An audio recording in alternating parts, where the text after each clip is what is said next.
a thing that I've actually been watching. It's a movie. It's called Mum and Dad, and this is a film by Brian Taylor. He's one of the, I guess, because that's the thing. These Brian Taylor usually works with his brother, which is, I think, Neville. They always kind of co-direct, and this is kind of like his solo film. These guys are mostly known for doing Crank, the Crank movies, which are very low budget films, but they have like they're just entertaining. They also did, I think they did, what is it? Ghost Rider, Spirit of Vengeance, and people hated that film.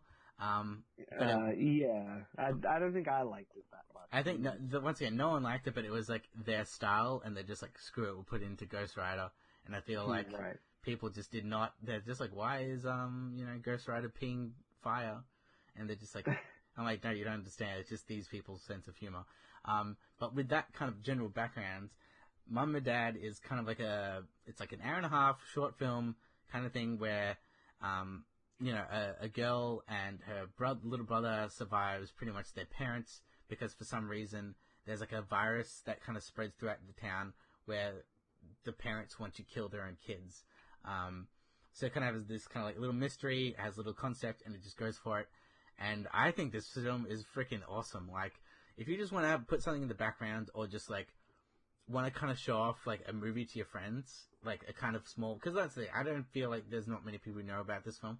But it's one of those things where you just show it off to a friend, and I think it's a pretty good film. It has a good tone to it, where it's not necessarily like this thriller kind of very scary thing. It's more like it's kind of humorous in a way, and especially it comes together with Nick Cage and his performance, because everyone wants to see Nick Cage, and everyone wants to see Nick Cage being a little bit crazy, and you get that. You get that a lot.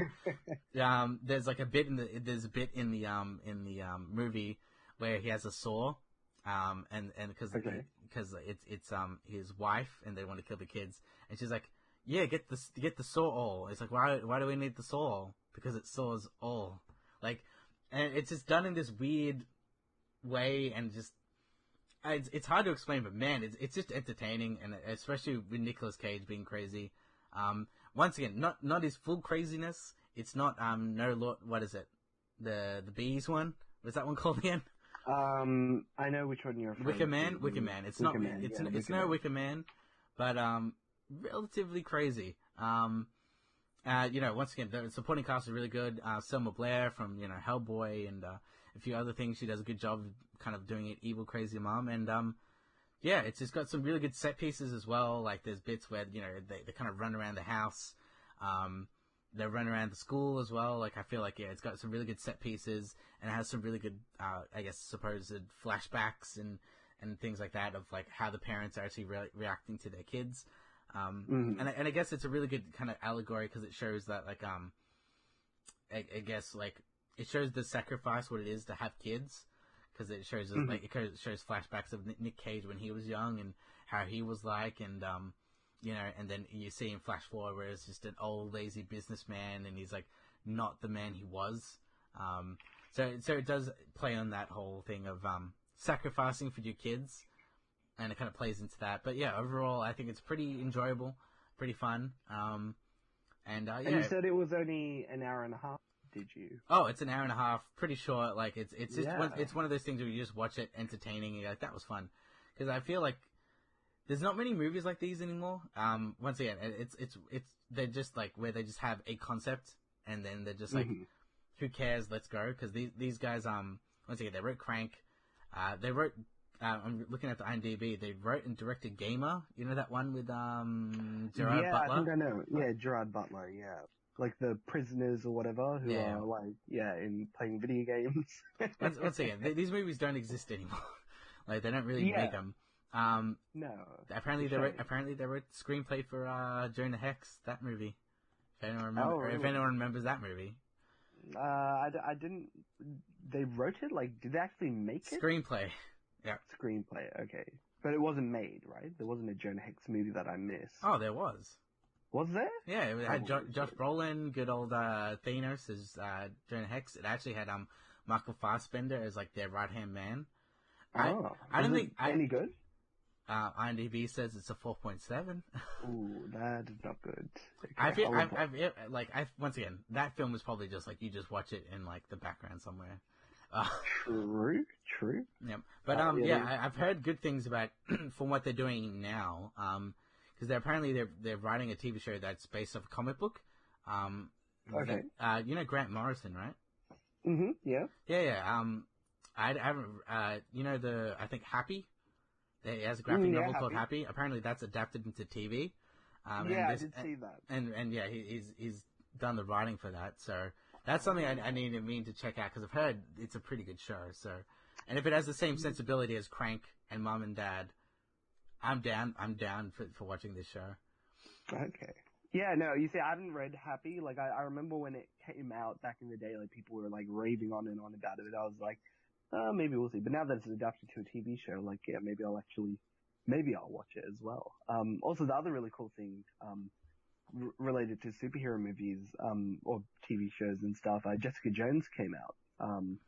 So maybe, we'll watch it by next week and hopefully get a podcast up and, talk about our thoughts of season 2, because I actually have no idea if it's going to be any good or not. Oh, we'll see, because once again, I don't really like to trust critics, and usually they get it wrong, but so far they've got like 76%. Star Wars. Yeah, Star Wars, yeah. But once again, this one's like more, like a little bit less negative, more negative, where people are saying it's a lot slower. I'm like, that's not a bad thing. I'm like, the original Jessica Jones was slow, so this is like slower, but. Anyway. I mean, I think the thing is, like, if you compare Jessica Jones and Luke Cage, right, together, like, they have the same power sets, more or less, right? Like, except, Jessica Jones isn't bulletproof. But they more or less have the same power, like, they're just really super strong. But Jessica Jones is the better show because the characters are interesting and her life is interesting and I don't know, she's not a one-dimensional character that's really boring and has really boring villains. She doesn't have a stupid detective name. I think Misty, was it? I don't know. I didn't like her character. Misty Knight. Yeah, I did not like her character. Yeah, I don't remember me liking her that much either. She just existed and she's like, I'm going to stop you, Luke Cage, but I'm also going to have sex with you. I'm like, yeah, I mean, that's a hurdle that some people have to get through to get, alright, it's Luke Cage. Yeah. It is black exploitation technically, so there you go. But yeah, like I'm looking forward to Jessica Jones, and maybe we'll have something, that'll be our homework for next week. Then. Pretty much. Apparently there's a Lost in Space thing, and that's coming to Netflix as well, like in like next month. I'm like, okay, Netflix, you just bring out all this stuff now.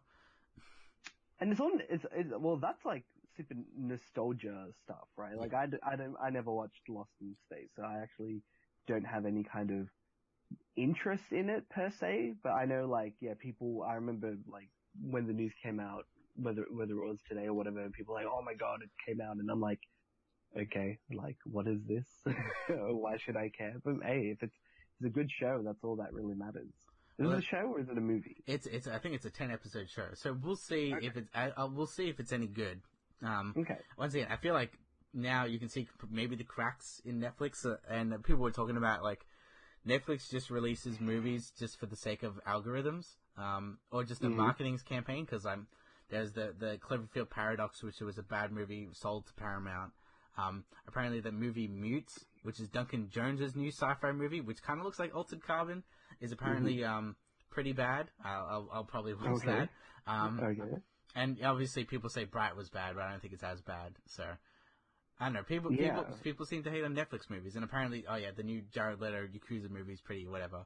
But once again, well, there's a lot of things that they're just churning out, and I think they're just doing it just for the sake of numbers. Well, maybe people are just kind of slowly expecting more for their like $7, $10 a month plan, because I think a lot of people definitely kind of see, like, I guess Netflix being like, oh, it's $10 and I get all of this for free, where it's more like, no, you're paying $10 to like watch a season or two a month, right? Like when you have the time between work to watch it. So maybe that's the reason why people are kind of realizing that it's like, hey, I kind of want more value for my money, like, kind of thing. Maybe that's the reason why people reacted to Bright, like, badly or whatever, because they're like, oh, this isn't like that good. This isn't like Hollywood like level of like movie, but it's like that's not what Netflix provides. It provides like interesting ideas being adapted and given a platform. I think that's probably the more interesting way Netflix should be marketed as. But obviously, like, they've got their cool, like, kind of stuff that they can give to, the average viewer, whether it be like movies and stuff. But like, I mean, look at all the original content is what people actually stick around for. Yeah, like once again, I don't think they make that much money on like buying licenses. Be like, oh yeah, we got like Universal stuff for like a month or two before it disappears. So yeah, once again, they're definitely heavily investing into original content. Yeah, exactly. Okay, so that's pretty much it for the podcast, aside from our question of the week. And since we were talking about Nicolas Cage before, I posed the question out there: what is the best Nicolas Cage performance? Not the best movie, but the best performance that he's done. So I was kind of thinking, you can think about this in a few different ways. Like you can think like Oscar worthy, which is I think Raising Arizona. I think he won an Oscar for that. So like, okay, he won that, but I did not choose that because I'm not doing that. Well, instead I chose Big Daddy, which is from Kick-Ass. I feel like yep. I feel like that performance is it was really. I thought you meant the Adam Sandler movie. And I'm like, wait, he's in Big Daddy? No, he's as in Kick-Ass. Okay. Yeah. I feel like his performance there, where it's like he's just a dad that cares about his daughter a lot, but like at the same time he's kind of a psychopath. But I really just like the way he performs in the movie. He's like this father of gold, where he's like kind of like the nerdy, stupid dad, like to everyone, and he does those stupid jokes like instead of calling him Kick-Ass, you should call him Ass Kick, and having like a little stupid laugh. Like I really like that kind of like. He looks and feels like an innocent guy, but like underneath he's like kind of like he's like a cold-hearted killer. So yeah, I really like his performance in that, and I think that's he was probably the best performance in that whole Kick-Ass as well, and he's probably the best part of Kick-Ass, and I really love that film. So I feel like that's one of his good roles. And once again, if we want to talk about crazy roles. And this might be something you might have chosen. Did you choose good old Wicker Man for his best performance? No, I didn't. No, I did not choose Wicker. Didn't choose The Bees? No, I did not choose The Bees. I don't think people see that as like his best role either. Like they just know it for the memes. It's almost like The Room quality of memes. Yeah, right. And the thing is, yeah, like I was looking through it and I'm like, man, Nicolas Cage makes a lot of movies probably because he has to pay a lot of alimony, but kind of he got broke. He got broke recently. I think he had a castle, and then he had to sell his stuff. Apparently, he had I think like once again the main reason why he was Ghost Rider because he really liked comics and he really liked Ghost Rider, so that's how he got the job. And I think like there's pictures around of him being in the Superman suit because he was going to be Superman at one point. He was originally supposed to be Superman. Yeah, and he named his son Kal-El as well. So once again, he's like his big nerd. Apparently, I think he had to sell his like Action Comics #1, like when he got broke. Yeah, and that probably must have crushed him. Being like, man, I have this comic. Yeah. It's worth so much, but I have to sell it. Well, yeah. I guess like maybe some of it's bad financial decisions, like purchasing a castle. But I think from memory, it was like because of his divorce, right? Oh, that as well, because like apparently, yeah. Have you heard about how bad U.S. settlements is? No, it's elaborate further. I've heard it's bad, but I forget like the basis for what it's worth. Like, how does it work? Well, that's the thing. It's one of the main reasons why you don't see Brendan Fraser anymore. Yeah, well, that's why I mentioned him because like he used to be in a lot of things, but then it's like disappeared. But then there's like some other people, and I'm pretty sure it's not just Nicolas Cage. There's someone else whose name like I just can't like bring up, like who's also like he just churns out movies. I don't know who it is, but I know that Alec Baldwin said like being divorced is like one of the worst things that ever happened to him. But essentially, what happens is half of your stuff goes to the partner, no matter like there's no evidence showing of like even if they're completely unemployed, half of it goes directly to them, and basically they have to keep the payments going because the woman was so used to that lifestyle that if she goes back to the other lifestyle, she can't cope. So essentially, they have to keep they have to keep them paying the money until they find another partner and marry with them. Okay. So it's like a very weird, like you're kind of trapped. You can see. Right. Well, yeah. I mean, that's pretty shit if that's the case. I mean, viewers, if you guys know more about American divorce, obviously, if you have some divorce experts, divorce lawyers, American divorce lawyers, like, please let us know in the comments down below and or email us. But yeah, like it is. Yeah, I did hear about the whole thing. It's, I guess, the whole concept of Kanye West's gold digger, to get a prenup, right? But I think for my pick for a Nicolas Cage movie, I was like looking around. I'm like, man, there's a few movies that I've been meaning to watch by him. There's like, I think like 8mm and like Gone in 60 Seconds. Oh, Gone in 60 Seconds is a pretty good one. And yeah, Snake Eyes is good. I'll just say Snake Eyes has like a really good opening, like 10 minutes. Like it's all done in one shot. And this was like before everyone glorified one shots. Like this was like pretty well done. So like that's one of those movies that you should watch. Yeah. A long time ago, I remember I watched Con Air. Con Air was really good with him. I think that's more like crazy Nicolas Cage, right? But I think it came down to two roles that I liked him in. The first one, which I didn't pick, but I really like him in this movie, is National Treasure. I really like the film, and I liked his character in it. It is definitely like it's a kids movie. It's Indiana Jones for kids. It's Indiana Jones for kids, but like he plays the role really well. We're gonna steal the Independence knuckle. Yeah.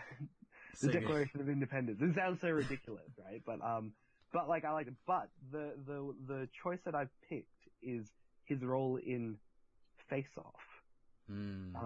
I really, really like that movie. And again, it's him doing, it's like that meta acting, which I think I always really like. It's like an actor has to play as someone else, despite being that person. Someone else kind of thing. Yeah. Like, it's like the same with like Orphan Black and, maybe some, and like, Altered Carbon as well. Like Altered Carbon is like another example of like, although I don't really see it that much with the main character, so to speak, cause, a lot of the time, like, we don't really see that much of like the interactions of like Takeshi, like back when he was in his old body kind of thing. But in Face Off, like, it's Nicolas Cage. He's a cop from an FBI agent.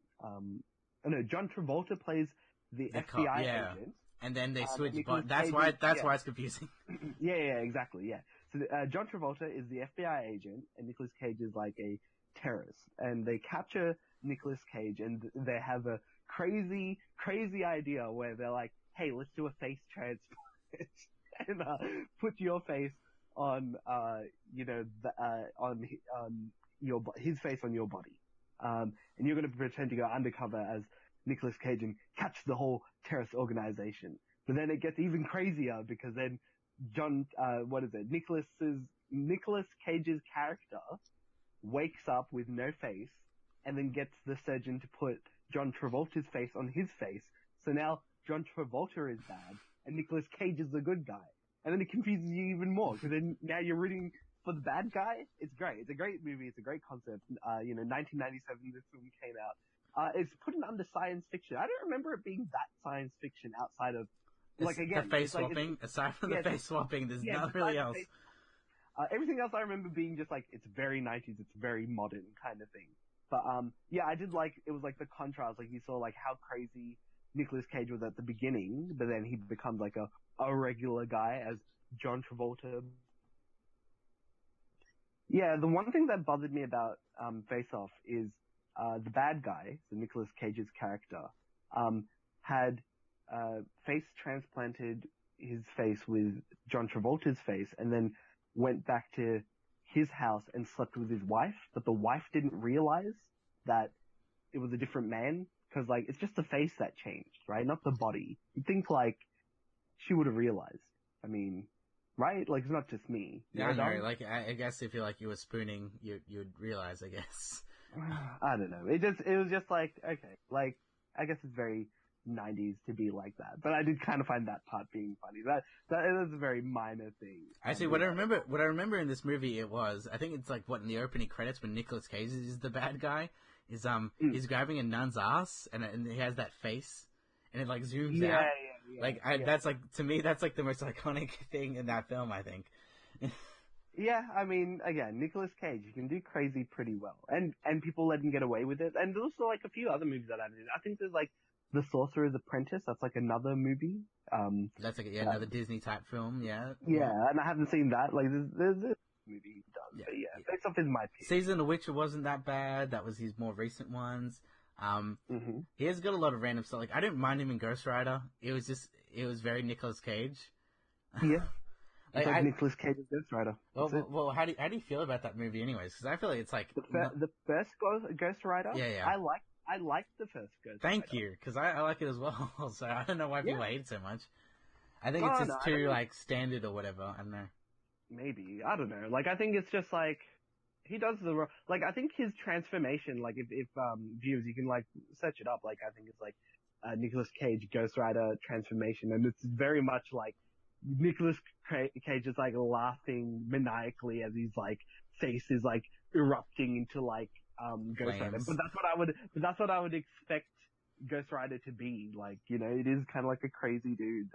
But you know, who knows? Maybe they'll do something new with the character now that Marvel has regained rights to it. I know on Agents of S.H.I.E.L.D. they reintroduced I think the Reyes character, the second or third Ghost Rider, who drives like a Mustang or something like that. But yeah, I'm not too sure like what they're going to do with that particular character going on. But I don't know. Avengers coming out soon, so who knows? Every whole universe will reboot, and I don't know, something else. There'll be X-Men's, and no one's going to talk about any other thing because X-Men's awesome. Exactly. But yeah, I guess that's to wrap it up for this podcast then. Yeah, pretty much.